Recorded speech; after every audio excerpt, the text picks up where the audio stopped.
This is episode 240 of the Rio Grande Foundation's Tipping Point, New Mexico. I'm Paul Gessing, president of the Rio Grande Foundation, New Mexico's free market think tank. You can find out more about the foundation at riograndefoundation.org. I am very pleased to be joined for this week's show by Gary Hayes. Gary is one of the owners of the family group that owns Cliff's Amusement Park here in the city of Albuquerque. Welcome to Tipping Point, New Mexico, Gary. Thank you, Paul. Good to be here.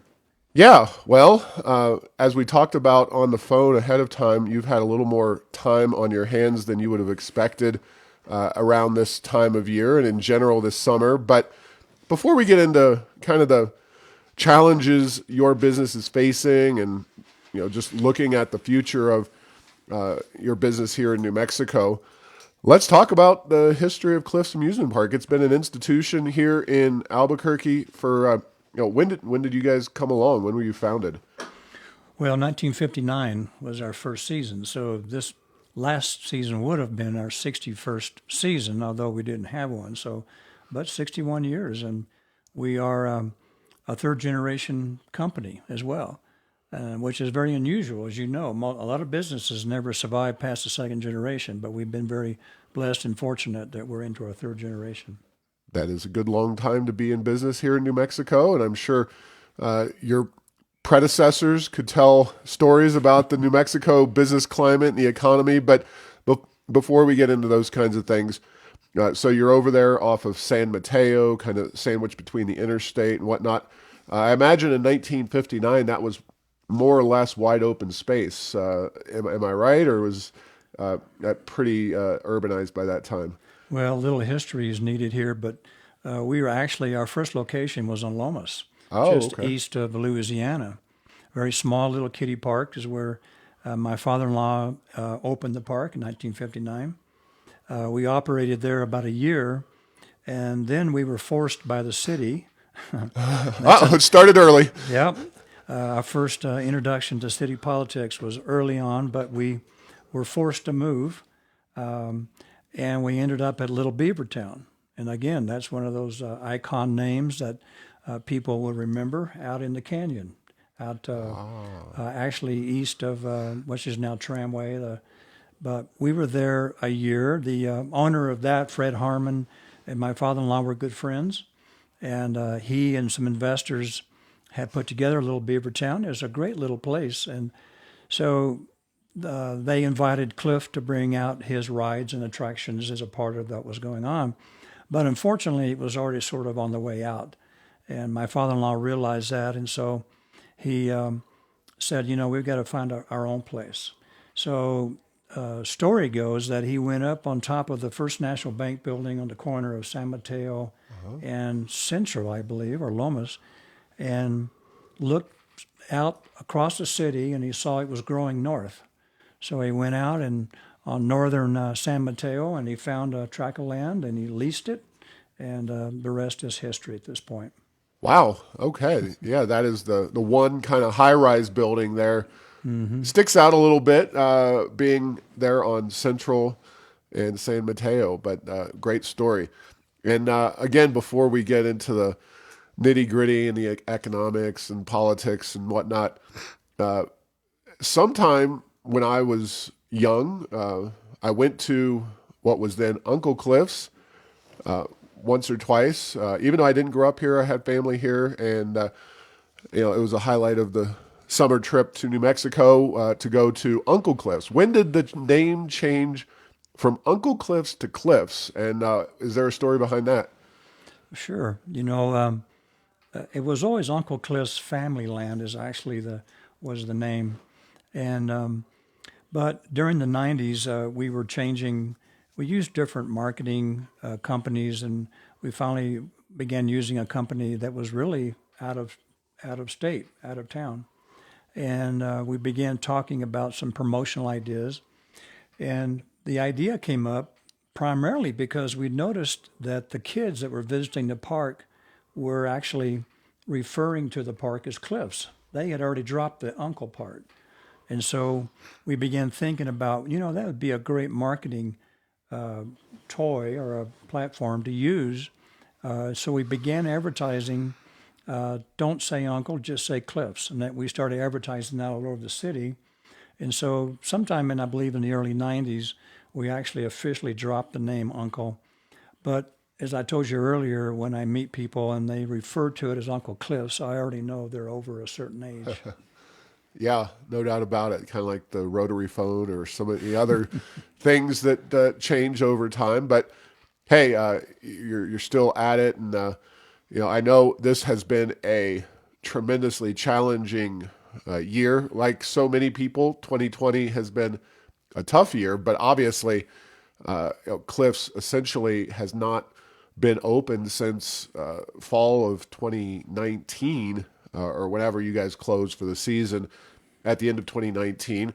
I know my kids missed out on going to Cliffs this year, as so many across the metro area, across the state, and I'm sure young people who traveled to visit family members were unfortunately unable to attend as well. So, just talk in broad terms about the situation and what affected you out of the pandemic and the governor's policies. Well, we normally our operating season is the latter part of April through September. And actually, we're only open 100 days a year, but we entertain a huge amount of people during that time. So when the governor closed everything down, I think March 11th, we're thinking to ourselves, well, this is going to be a temporary close down. It's just a matter of getting things under control, and then the government will determine how best to reopen the economy. And with 15 days to flatten the curve, I believe was the yeah, quote. right. And so that was still a month or so away from our opening, but so we were still planning. Although we began to sort of realize that maybe this isn't going to open as soon as we thought. So we decided, well, maybe possibly June at that time. I mean, because the governor kept pushing the goalposts and raising the goalposts, and so we began to also our association. We belong to an international amusement park association. Of course, parks all over the country were experiencing the same thing. They're all opening about that time. So there began to be developed some very comprehensive plans to open an amusement park. You can imagine the logistical nightmares when you have thousands of people that visit your park, how to do it in a way that that's safe for the customer. And that was our objective and the employees. And so our associations developed guidelines that were coherent with CDC guidelines, the World Health Organization, and we even, you remember the governor put together an economic recovery council, which was designed to advise her. So we had contact with them, and we presented a plan to them in May of how we could open the park and along those guidelines, and we believe it would be a safe environment as much as we knew at that time. The governor, I think, had phases. I think we were in phase 2 or 3, which was planned for July. Moved to July. So we thought, well, if we can open in July, we'll get July, half of August, and September. Maybe we could have a decent year. Our plan was completely rejected by the governor. No reason why, just the fact that it was. So we just kept sort of hanging on to our employees as far as our full-timers and just our plans. And then when we didn't open in July, that was pretty much, we knew it was the end of our season, because after that, it's not worth it to open up. Yeah. Wow. So are you the only New Mexico member of that association of amusement parks? Is there any other amusement park qualified? I mean, Hinkle Family Fun Center is not an amusement park. Is it like you have to have a roller coaster to be a part of the club, or who is a part of that club? No, actually, go-kart tracks, Okay. any entertainment facility. And there's actually another amusement park down in Sunland Park, which is Western Playland. It's right on the very tip of New Mexico down there. They're also a member, but they're also in New Mexico. So he's experienced exactly the same problems we have. Okay. Yeah, I'm originally from Cincinnati, Ohio. Actually went back and visited avoiding the governor's lockdown for a little while, and I did not make my way to Kings Island, which is the big amusement park there in Cincinnati. Of course, Cedar Point is another one that's up by Lake Erie.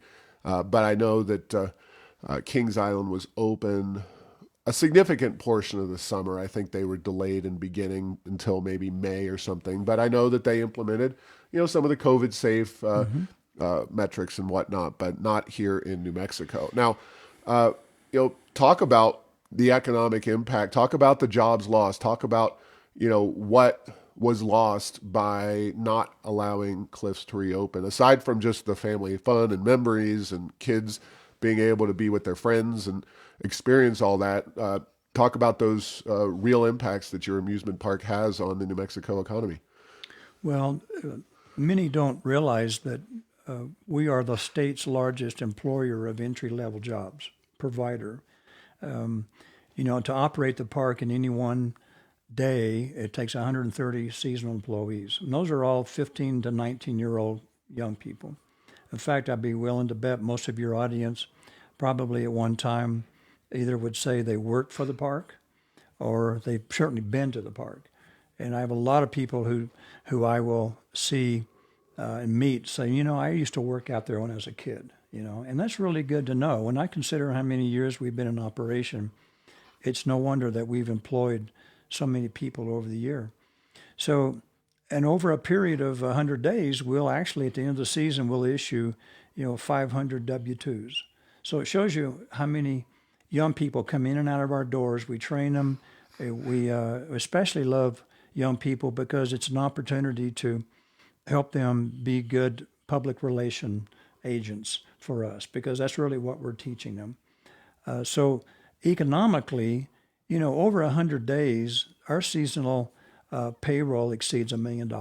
I don't mean to, I'm not afraid to say that, because that's $1 million less money now that went into the economy here in Albuquerque for that year. So that put money in the hands of young people, and that gave them the opportunity to learn how to have a job and how to begin their career as workers. And so that all went away. And I feel really bad for young people because, they're being slighted in this whole economic problem. And they are the ones that really we need to focus our attention on as far as, meeting their needs for employment.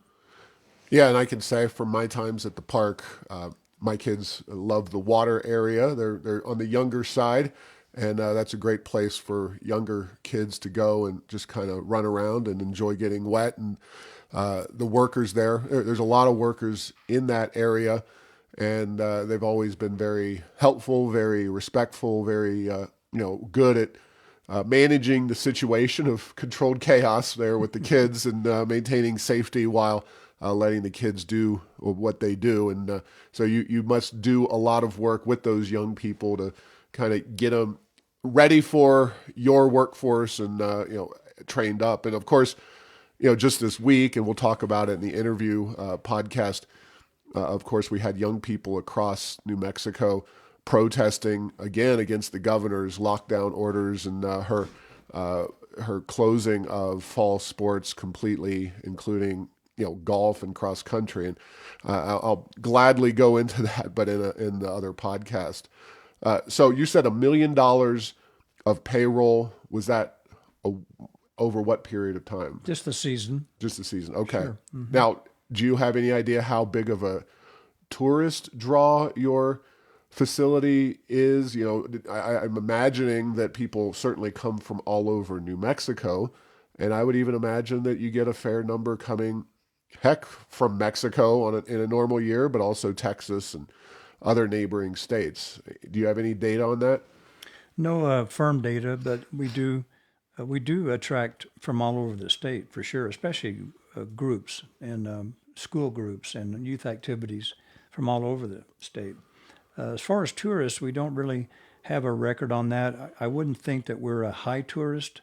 Even though I think we have some pretty amazing rides, but I think the tourists are more interested in the historical aspects of Albuquerque, Santa Fe, and possibly the tram and things like that. But I would say a small percentage of our guests are tourists. Fair enough. So, where have you gotten property tax breaks? Have you gotten favors from the government to help keep yourself open? Because you're in some prime real estate over there.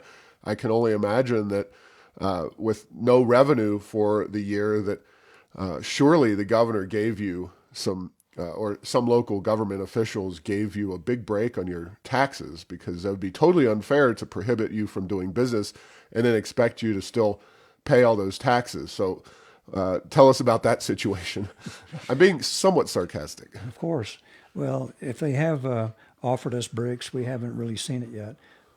The only real thing that came out of the special session was a rescinding of of the interest and penalty on property tax. That was passed in the June special session. So that's really the only reprieve, because, you know, if you didn't or have the ability to pay your taxes at property tax at the proper time, they usually hit you pretty hard with interest and penalty.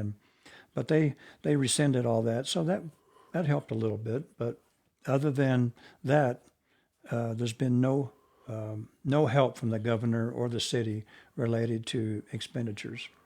Are you willing to disclose any approximate number as to how much you have to pay in property taxes? Well, it's more than we want to pay. I'll leave that to the accountants, but it's a significant amount. Fair enough. Yeah, I totally understand. Now, you've engaged over the years in public policy discussions in the Journal and whatnot. Kind of taking a step back away from this season in particular, talk about just the challenges of doing business here in New Mexico and the city of Albuquerque. Anything that comes to mind. Obviously, we have. You mentioned the early days of Cliffs, and you had to move the park, or your family moved the park a few times, and how that was driven by local government. But I know that local and state government are not known to be particularly friendly to business, and being one of those big businesses that you really can't pick up and move very easily. You're not the carnival. You can't just take all those rides and go elsewhere. Talk about doing business here in this area. Well, for many years, it really was what Albuquerque, especially in the state, were somewhat business friendly. There were a number of administrations in the years past that helped us, because we are an unusual animal. We're not just your typical McDonald's that opens up a business on a corner. The equipment that we install, the parking that's needed, and things like that always presents an obstacle to the city. And over the years, though, we had some great success with a number of administrations helping us to achieve our growth. And back then, there was really no radicalness on the city council. They were pretty well balanced people. And but I think about the '90s is when things began to change with this liberal mindset of forced regulations on businesses, minimum wages, and sick pays, paid sick leave, and things like that. It was kind of a national trend in a lot of ways, and it just kind of migrated here into Albuquerque. And then, of course, after the previous governor had served her term, it began to move into even the state level. So overall, I would say New Mexico overall is not a business-friendly state, and it's not an economic freedom state either, I would say, which makes it hard to survive as a business. Yeah. Well, so talk about that. You lost an entire season. The governor has sort of more than intimated in one of her press conferences in September. She said that certain venues like bars and I believe theaters were not going to open until we had a vaccine, and presumably that's a relatively widely spread vaccine, and she's talking second or third quarter of next year. And if you really start reading the tea leaves, certainly that would impact your start of the season. That could also bleed into the Balloon Fiesta, the State Fair, for a second year in a row. Now, I assume you're preparing to ramp up for next season on time, but where does this whole situation leave you and your organization financially, and just in terms of your philosophical understanding of where you're going to go next? Well, we've already decided that we would try to open in the end of March, which is a couple of months early.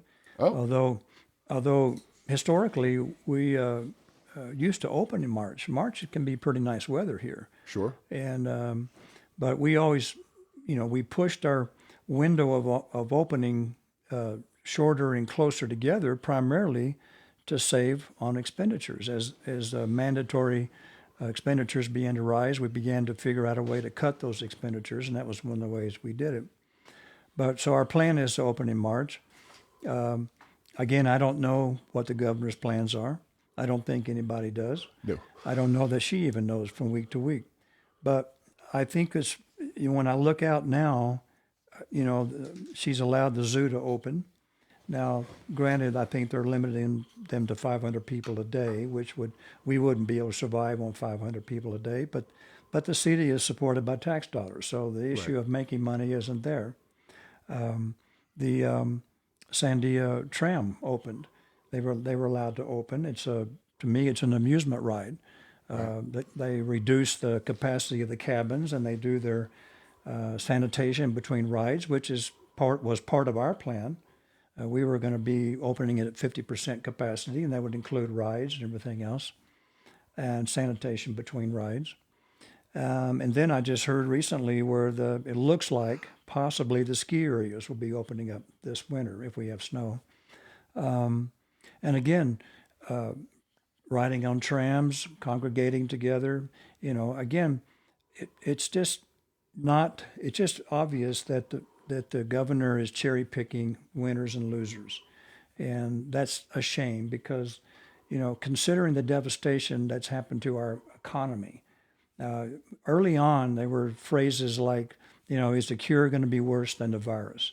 And I think in New Mexico, the cure has been far worse than the virus. I mean, it's unfortunate what the virus has done, but I think leadership just hasn't taken the right approach to it. So, bottom line is,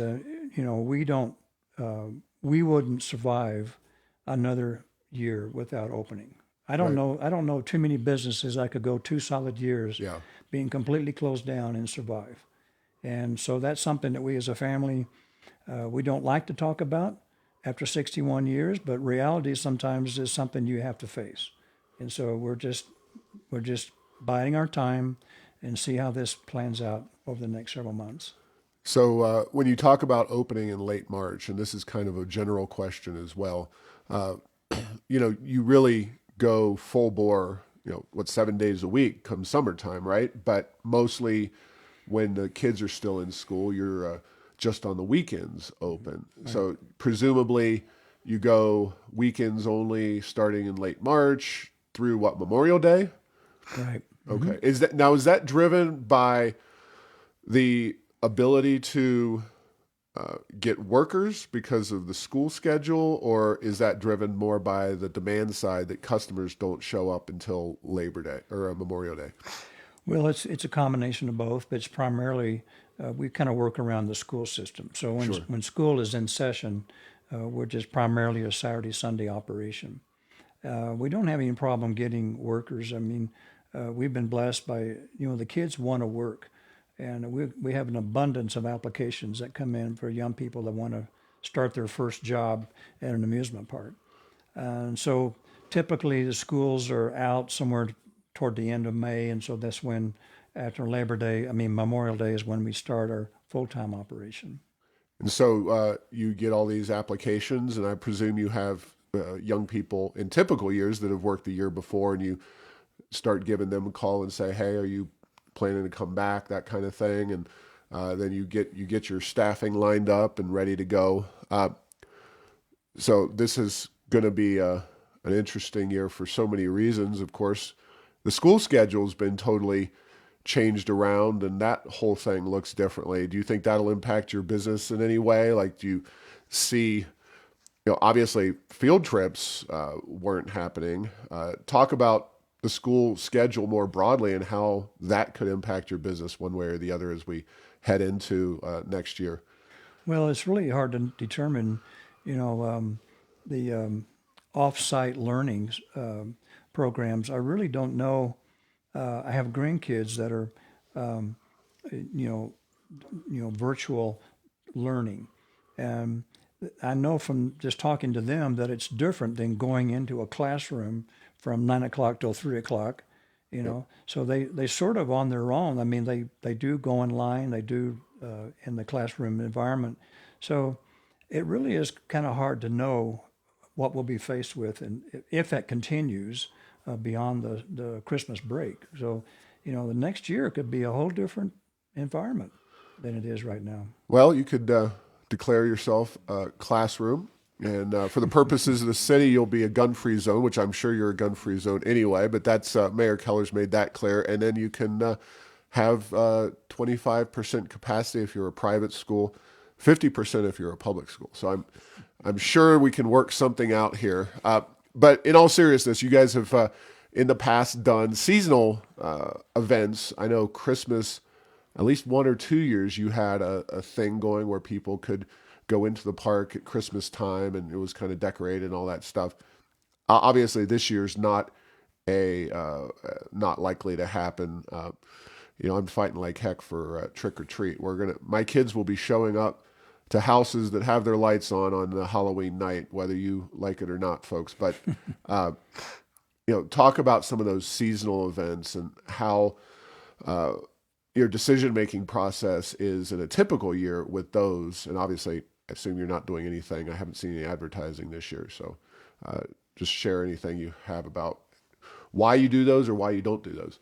Well, we did Magical Christmas for 3 years, and it was a great event. We had a lot of, we even made national news on that, and but bottom line is the bottom line, and after all was said and done, we just didn't really make enough money.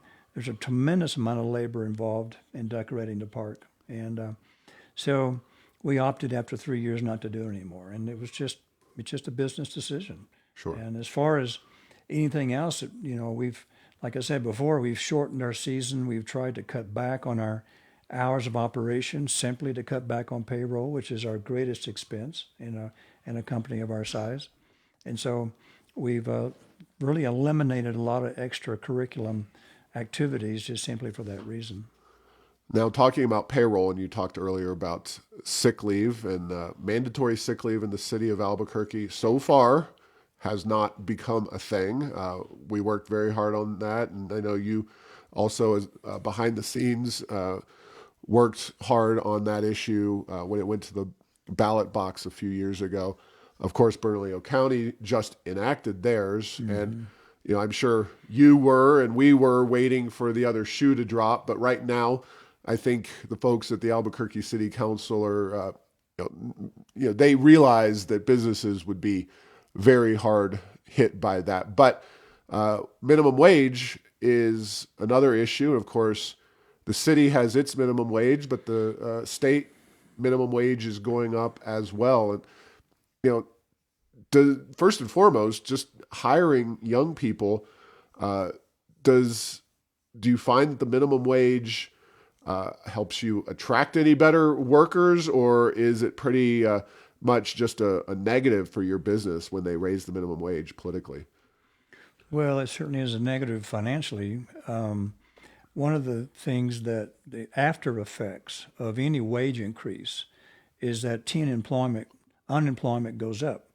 And the reason is because when businesses are forced to pay more, then they look for more experienced workers. Now, when the wage issue came up in this last legislature, the coalitions we belong to, the Restaurant Association and the Business Coalition, we fought that. The liberal progressives wanted the $15 an hour. We went in and we negotiated and fought across the line. The Blue Dogs helped us out, and we brought it down to $12.50. That's the max for New Mexico. We tried to get in a entry level wage. of say around, the city wage, I think was at time, well, a little over $9. So we were asking for a $9.50, $10 entry level wage for young people, say from in high school, a student wage or however you want to call it. But that was nixed. And so we are faced with, the same problem that everybody else is. Come January 1st, the state wage will go from $9 to $10.50, just like that. That's an 18% increase in every company's payroll, if they're not already paying, higher than those wages. You can imagine on our payroll what an 18% jump is going to cost us. And there it goes back again to just low information voters, people who support these policies, don't understand the economic impact it has on business. That doesn't get brought out that much, and we don't talk about it the way we should. But sooner or later, you're going to kill the golden goose, and that's the small business owner in New Mexico. And so that's sort of what we're facing. And the only way we can combat that, like most businesses, is we try to reduce our expenditure and without raising our prices too much. And sometimes you have to do a little of both. But that's not even including when we start opening up for the season and we find out our food suppliers' prices have gone up 12% because of minimum wage costs, or utilities have gone up. They go up every year. And so it's all a matter of doing business. And sooner or later, you just can't fight the battle any longer. Yeah. Well, so according to article I found on Google, the city, Albuquerque does have a slightly higher minimum wage. It's $9.35 an hour, Right. which is still a far cry from where it will be in January, which is $10.50. So it's a much more, a significant increase for you, even though you are based here in Albuquerque. But of course, that situation's even more dramatic if you're in, say, Farmington or Hobbs or Carlsbad or Sure. wherever it is. And again, this is a policy that was put into place at a time when oil and gas revenues were booming. The state's economy was doing very well. Now we're at 11.3% unemployment rate. And I'm sure that you said before, you don't have any problems finding young people to work for you. Do you have in general, like it's not just young people that work for you. You've got to have a fair number of skilled people. I hope you're not sending teenagers up to the top of the Rattler to inspect the tracks. You've got to have highly skilled employees there as well. Talk about finding some of the more highly skilled people and what that's like in this state. Well, we have a full-time staff of Right. over 20 people. And those are adults. Those are experienced electricians and mechanics and plumbers and carpenters. And so we have a wide variety of full-time staff. Now, do you have to lay those people off? Or, I mean, obviously maintenance doesn't, go away during when the park's shut down. You got to make sure that everything's still in good working order. I assume you're still paying all or most of those folks. Well, the truth is when we decided and when we knew that we weren't going to be able to open, we had no choice but to lay off probably 2/3 of our full-time staff. Okay. We had group sales directors, we had marketing people, food and beverage directors, we had maintenance people, and we had no choice but to lay them off. We told them that we will offer them a job when we begin to move toward reopening, sometime right after the first of the year. We hope that we can get them back because they were good people. And that's the sad part, when you're an owner of a business and you're having to lay people off that have worked for you for years. You've seen their kids grow up. You've seen the changes in their life, their family. You've enjoyed that. And so it's just a tragedy when you have to do something like that. Now, Hinkle Family Fund Center, they have filed a lawsuit against the state of New Mexico. You've got, broadly speaking, a handful of other similar businesses that are kind of in that entertainment genre. Some of them, like Hinkle and yourself, are what you would call local institutions, locally owned.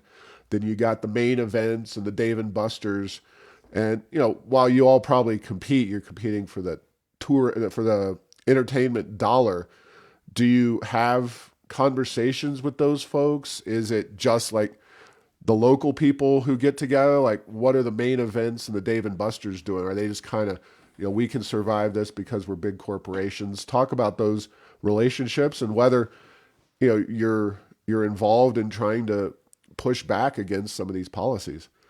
Well, we don't really have the relationship with the what I call the big corporate, the main events and those. We know the Hinkle Family Fun Center people.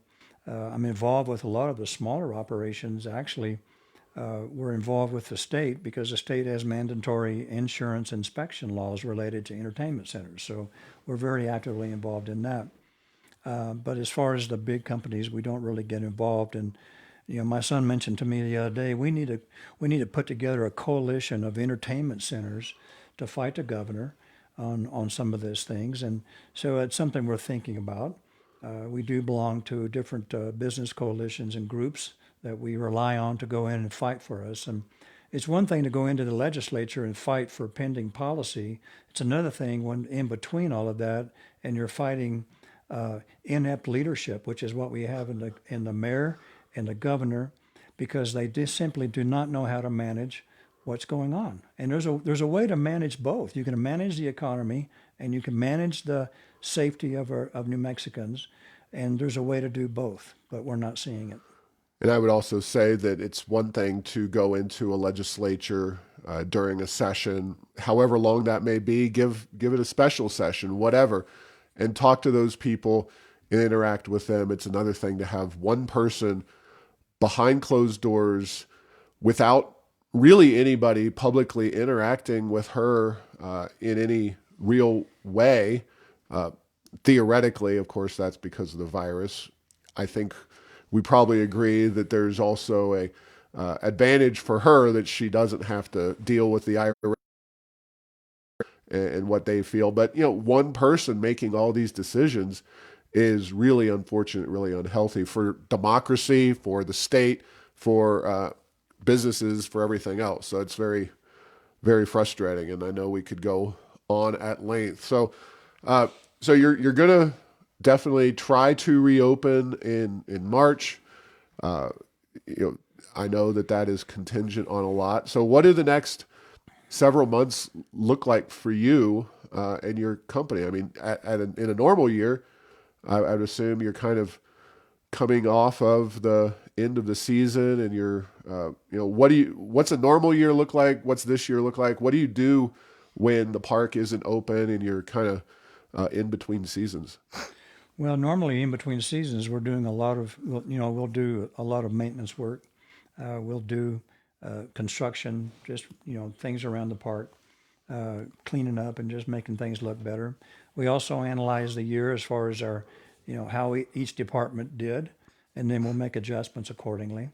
The sad part is this year is that ever since, I don't remember, April or May, because our office, we'd have at least 10 people in our office working. And I go in now and it's just a tomb. It's just my son and myself and his family. His wife works there and his daughter. And everybody else has been laid off. And it's just really a depressing thing to go into an office that is usually just alive with activity. Even in the winter, I mean, our people are excited about getting open again because that's where the excitement is. And that's all gone away. And it's just really sad. So, assuming that at some point here, the governor gives the go ahead, would you be able to start restaffing? And I mean, obviously, to reopen, you can't just go from a flat footed start. You and your son by yourselves can't reopen the park. You have to get some of those people back, food service and all the other types that you mentioned. Is it a matter of the governor kind of saying, oh, here we're finally going to allow entertainment venues to open and that can be your go ahead? Or is it just a plan? Like, she's had plans before. You mentioned phase 2, phase 3, that there was a plan and then that plan was rapidly discarded when she decided it wasn't the plan anymore. Where do you start making those decisions? Because that's, we're here recording. It's a Tuesday morning. The governor's supposed to have a press conference on Thursday. Numbers have not been particularly good on the virus. We expect that she's going to lock down in some way, shape, or form. And something as simple as restaurants, which, they do have a lot of spoiling food or spoilable food and all those issues. Are they going to get locked down for a third time? How does that decision-making process work for you? I know you've never encountered anything like this in probably all your years of business, but talk about, when you're going to start to make some of those decisions if you can restart this year. Well, we've already, like I said before, we want the people back that we had to lay off. I think that the young people will be eager to go to work again. I think what really needs to happen, if the governor decides, we can open up our economy, one thing that she needs to quit doing and start doing is moving people from an attitude of fear to an attitude of expectation. Because that's the other side of our coin that we don't know. We could open, but are we going to have guests? Are people going to be so fearful that they don't even want to come to an amusement park, or they don't even want to go out to visit any kind of entertainment facility? And my wife and I go regularly to support our restaurants as many times as we can a week.